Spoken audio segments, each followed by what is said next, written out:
So, a couple of really quick updates. The first one is that I'm going to do a master's degree in psychology and mental health, which is going to start in September. So I'm really excited about that. Been thinking about it for ages. Just going to do it. I've got my place all ready to go. So that's very exciting.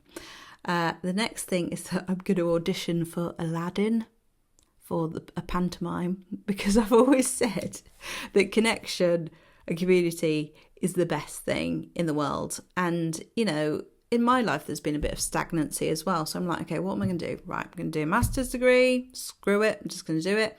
And I'm going to audition for a pantomime. I love amateur dramatics, right? It's the best thing for your nervous system. It's play, it's laughter, it's silliness, it's creativity, it's everything. So I'm going to audition for that in a few weeks. If you've seen it, which I haven't seen it for like 25 years, which part should I audition for? I'm thinking, the only song I can think of is I Can Show You the World. And so I want to sing that, but that's like the lead part, isn't it? So yeah, a bit of nerves about that. If there's any other parts that you think I should audition for, let me know. And then the other thing is that I'm thinking about starting a podcast, which is going to be a podcast where I don't necessarily only talk about relationships and avoidance and things, and I don't really know what the hell I'm going to talk about on there, other than it's going to be a bit more expansive and a bit more of a place for me to experiment and play and just talk about whatever. And I really don't know what to call it yet, so if anybody has got any ideas for names for that podcast, which, you know, I've not given you much to work with there, have I? But I'm thinking about doing that too. We finished the Conscious Creators the other day, which was, you know, bittersweet because it was such a beautiful group and an incredible 12 and a half weeks of connection, healing. And usually people start the Conscious Creators like tightly holding on, heartbroken like this. And then towards the end, they're really a lot more relaxed and a lot has changed. And it was so beautiful to hear so many positive stories again about the Conscious Creators and that group. I'm really going to miss that particular group. I always miss all the groups, but there's something unique and different about every single group, and it's almost like all the people who join at the same time need each other, and it was no different this time. So yeah, I'm going to miss that group. And we've just started the Heartbreak Healers Club again, which is another beautiful group of connection. And yeah, I'm loving it again. If you're interested in joining any of these groups, highly recommend. I mean, I know I'm biased, but it's great. And the conversations that we have are incredibly healing. And the connection is just beautiful. So if you'd like to join any of my groups, let me know. Right, so let's stop fearing love bombing now, shall we? Because I really know that is a big thing. Whenever you've been in a relationship that you were absolutely sure this person was so into you and wanted you and made it really abundantly clear from the beginning that they wanted you. So why would you have any reasons to doubt when they're showing up, they're being consistent, they're open, they're present, they're communicating more than anyone you know ever has. So why would you doubt it when someone's giving you all of that sense of security and then they distance themselves? What the hell is that about? It's so scary, isn't it? Because it makes you have this kind of element of doubt, like how can I trust someone in the future?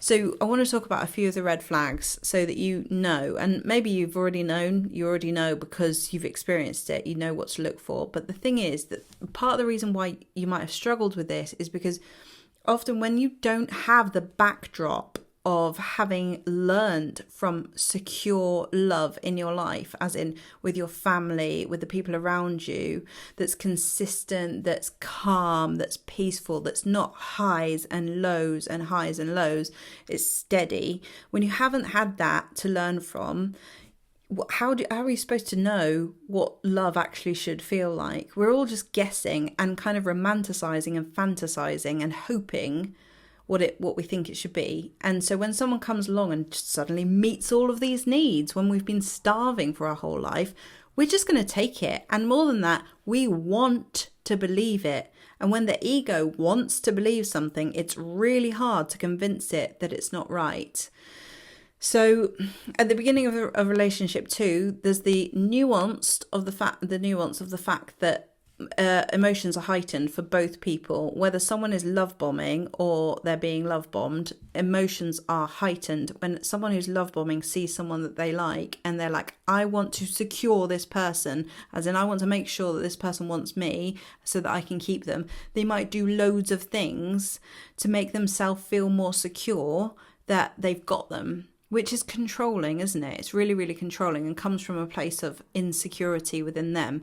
The main thing that you need to look out for with love bombing is how fast someone is going.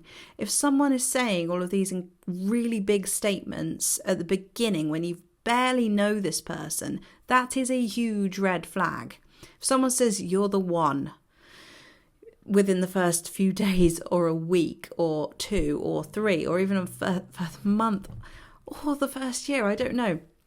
If someone says that really quickly, it's like, okay, right. That to me is emotional immaturity and a big red flag. Okay, so if someone says things like that really, really fast, it looks to me like it's coming from a place of insecurity.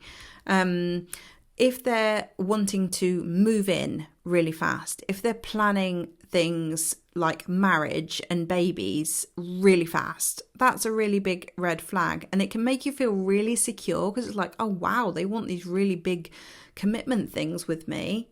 But it's worrying as well. And the other really big symptom of if someone's love bombing you is if there's a little quiet feeling that says, not sure about this, even though it's really nice, something in you, very quiet, little intuitive voice says, I'm not sure. And the problem is with that intuitive voice is that you're up against your ego. So it's the intuition versus your ego that really wants to believe that this person's telling the truth.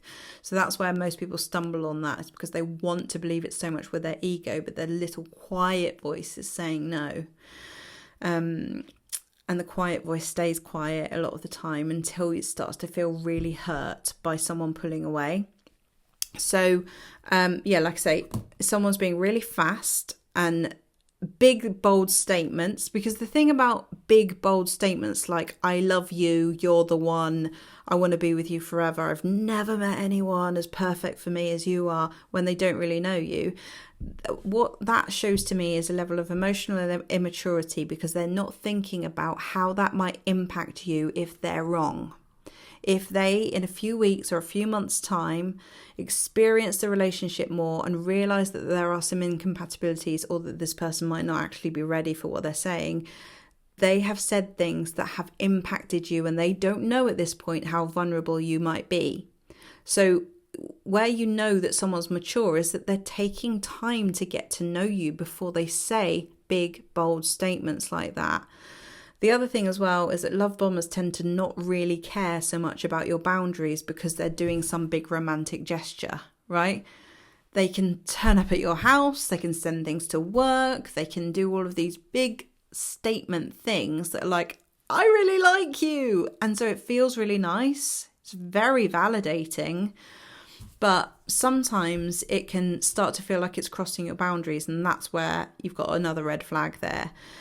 Essentially, I think with love bombing, the main thing is how fast it's going. And there is nuance in this again, because sometimes you do hear of it where people say it was really fast. But most of the time, when someone has thrown themselves into a relationship, proposed really quickly within the first 6 months or something, later down the line, you experience life together, and that's when problems start to occur because you haven't lived through life with your alternative coping mechanisms that may or may not be compatible.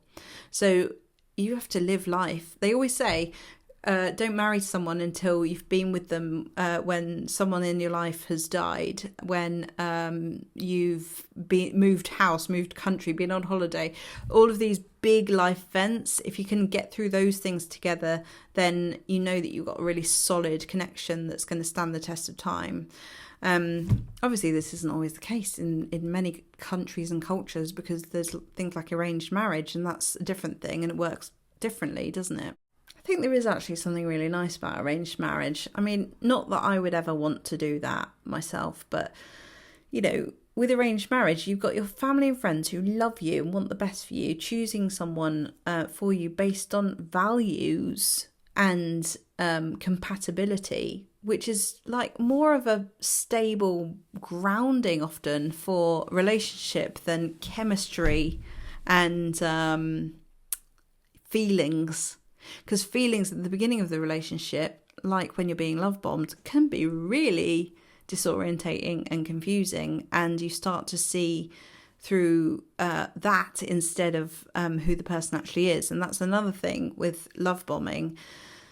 You almost like don't get the chance to see who someone is before you make a decision about them, because it's like, whoa, I'm being swept up into this world where I'm suddenly someone's partner. And before you know it, you're in it. And then it's harder to crawl your way back out of it if you realise that you actually don't like someone's values. And if you have conflicting values with someone, that is the surest way to upset yourself. So it's one of the things that people don't realise really impacts your happiness and your sense of well-being when you go against your own values.